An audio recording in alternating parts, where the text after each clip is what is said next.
इन दिनों ब्राह्मणवाद एक बार फिर चर्चा में है। ब्राह्मणवाद निशाने पर है उन लोगों के जो अज्ञानता के अंधकार में भटक रहे हैं। ब्राह्मणवाद वास्तव में संकीर्ण जातिवादी व्यवस्था नहीं बल्कि भारत की वह प्राचीन ज्ञान परंपरा है जिसने हजारों वर्षों तक सभ्यता, संस्कृति और मूल्यों को संजो कर रखा।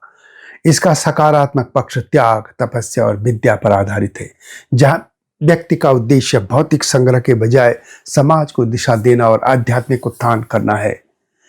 यह वसुधैव कुटुंबकम की वह सोच है जिसने ज्ञान को ही सर्वोच्च शक्ति माना।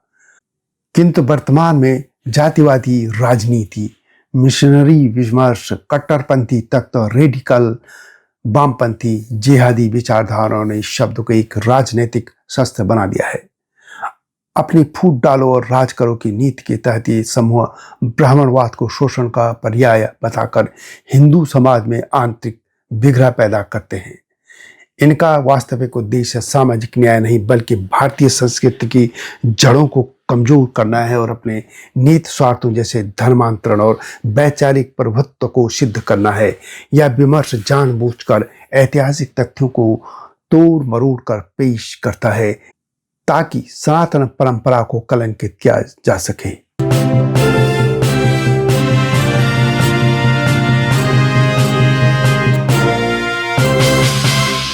नमस्कार, स्वागत है आपका सत्यमेव जयते चैनल में और मैं हूं भारत की राजधानी नई दिल्ली से डॉक्टर हरीश चंद्र लखेड़ा।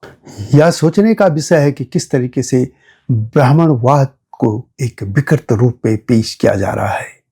ब्राह्मणवाद वास्तव में ब्राह्मणत्व का ही विस्तार है जो किसी संकीर्ण घेरे में बंधा नहीं है। जो इसके आधार बताए गए हैं वही भारत की शाश्वत पहचान है, त्याग और तपस्या। भारतीय इतिहास गवाह है कि ब्राह्मण परंपरा ने संग्रह के बजाय त्याग को प्रतिष्ठा दी। चाणक्य जैसे विद्वानों ने साम्राज्य खड़ा किया लेकिन स्वयं एक साधारण कुटिया में रहे। यह त्याग ही समाज को नैतिक बल प्रदान करता है। ज्ञान का प्रकाश को देखिए, वेदों से लेकर आधुनिक विज्ञान तक इस परंपरा ने केवल सूचनाएं नहीं बल्कि विवेक और बोध सिखाया। यह ज्ञान ही है जिसने भारत को विश्व गुरु बनाया।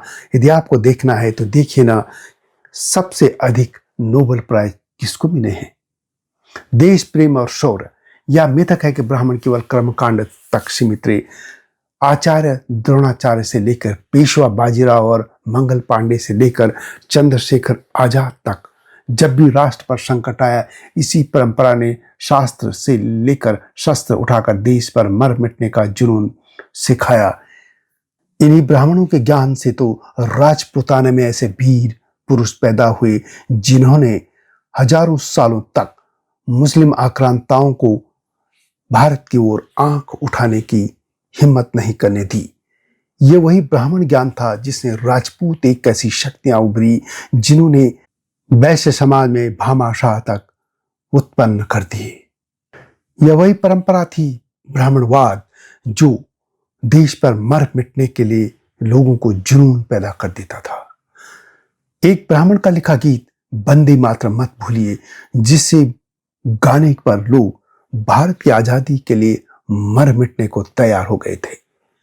ब्राह्मणवाद यदि आपको देखना है तो संस्कार और मर्यादा देखिए। जन्म से मृत्यु तक के 16 संस्कार व्यक्ति को केवल एक जीव नहीं बल्कि एक अनुशासित नागरिक और सभ्य मनुष्य बनाने की प्रक्रिया करते हैं।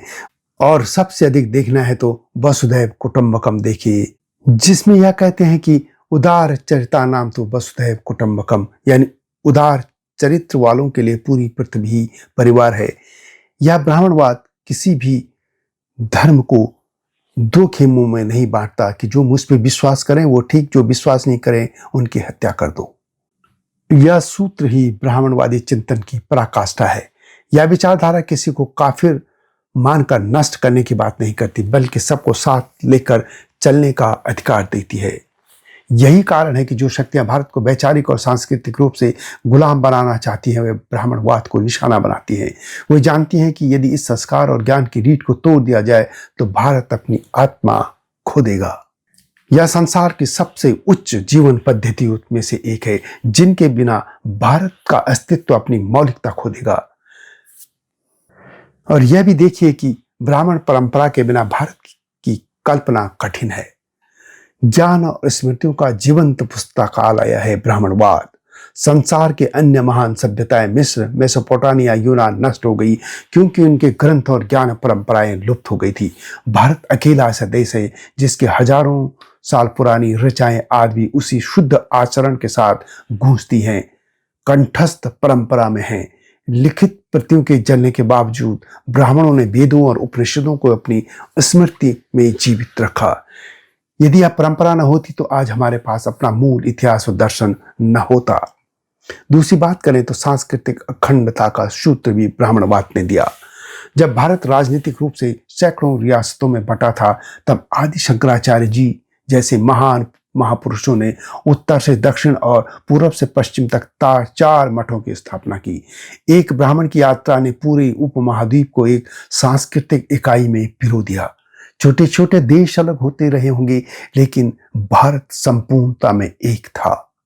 तीर्थाटन और कर्मकांडों के माध्यम से ही केरल का व्यक्ति काशी से और असम का व्यक्ति द्वारका से जुड़ा था। यानी चारों दिशाओं में भारत के लोग एक से जुड़ गए थे। सत्ता पर नैतिक अंकुश यानी राजधर्म पर ब्राह्मणों का ही अंकुश था, ये ताकि सत्ता निरंकुश न हो। भारतीय इतिहास में ब्राह्मण कभी स्वयं सिंहासन पर नहीं बैठे, कुछ अपवाद छोड़ दे तो, बल्कि वो राजगुरु की भूमिका में रहा। कौटिल्य चाणक्य ने चंद्रगुप्त मौर्य को गढ़ा, समर्थ गुरु रामदास ने छत्रपति शिवाजी महाराज को दिशा दी। यह परंपरा सुनिश्चित करती थी कि राजा निरंकुश न हो और धर्म यानी न्याय के मार्ग पर चले। और विज्ञान और मेधा की बात करें तो आज हमें आधुनिक विज्ञान कहते हैं, उसकी जड़ें इन्हीं ब्राह्मणों के शोध में हैं। गणित, खगोल आर्यभट्ट और भास्कर, भाषा विज्ञान पाणिनि का अष्टाध्यायी, और आज जो कंप्यूटर साइंस का कोड का भी आधार है संस्कृत। चिकित्सा सुश्रुत और चरक और आचार्य पाणिनि जैसे महान ऋषि। अब सवाल है कि ब्राह्मण क्यों निशाने पर है, ब्राह्मणवाद क्यों निशाने पर है, और क्यों ये रेडिकल वामपंथी, जिहादी मिशनरियां और अम्बेडकरवादी नवबौद्ध, जिनका परंपरागत बौद्धों से कोई लेना देना नहीं है, ये सभी इसलिए ब्राह्मणवाद के खिलाफ हैं क्योंकि ये सभी जानते हैं कि यदि भारत को पूर्णतः वैचारिक गुलाम बनाना है तो उस वर्ग को नष्ट करना होगा जो बौद्धिक प्रतिरोध करता है, ढाल का काम करता है सनातन धर्म को बचाने के लिए। वह है ब्राह्मण परंपरा, ब्राह्मणवाद या ब्राह्मणत्व। ब्राह्मण परंपरा हिंदू समाज के लिए एक रक्षा कवच की तरह रही है वैचारिक तौर पर। जब तक समाज अपनी जड़ों से जुड़ा है तब तक सामूहिक धर्मांतरण संभव नहीं है। और यह सब गोवा में देख लिया होगा, ये सब मिशनरियों ने क्या किया था। आत्मगौरव को तोड़ने की यह कोशिश है। ब्राह्मणवाद को गाली देकर दरअसल वे भारतीयों के मन में अपने पूर्वजों और अपनी विरासत के प्रति हीन भावना पैदा करना चाहते हैं, जबकि ऐसा नहीं है। खास तौर पर आजकल नीले तोते बहुत ज्यादा उड़ रहे हैं, फुदक रहे हैं। अंत में एक बात, ब्राह्मण केवल एक जाति नहीं, यह एक संस्था है। जैसे शरीर के लिए मस्तिष्क की आवश्यकता है, वैसे ही समाज की चेतना और दिशा के लिए इस ज्ञान परंपरा के निरंतरता अनिवार्य है। इस मेघधा के बिना भारत अपनी विशिष्ट पहचान को कर केवल एक भौगोलिक टुकड़ा रह जाएगा, और जिसको फिर कन्वर्ट करने में, पूरे भारत को धर्मांतरण करने में कोई देर नहीं लगेगी। अंत में एक प्रश्न विचारणीय है, यह बात विचारणीय है। आज जो लोग ब्राह्मणवाद से मुक्ति का नारा देते हैं, वे अक्सर उसी पश्चिमी और औपनिवेशिक मानसिकता के गुलाम होते हैं जिसने भारत को लूटा। ब्राह्मणवाद के नाम पर की जा रही राजनीति दरअसल भारतीय संस्कृति की जड़ों पर प्रहार है। यह आवश्यक है कि हम जातिवाद, जो कि एक सामाजिक बुराई है, और ब्राह्मणत्व, जो एक ज्ञान की परंपरा है, के बीच के अंतर को समझे और इसे राजनीतिक स्वार्थों का शिकार न होने दें। ये वीडियो कैसे लगी कमेंट में अवश्य लिखें।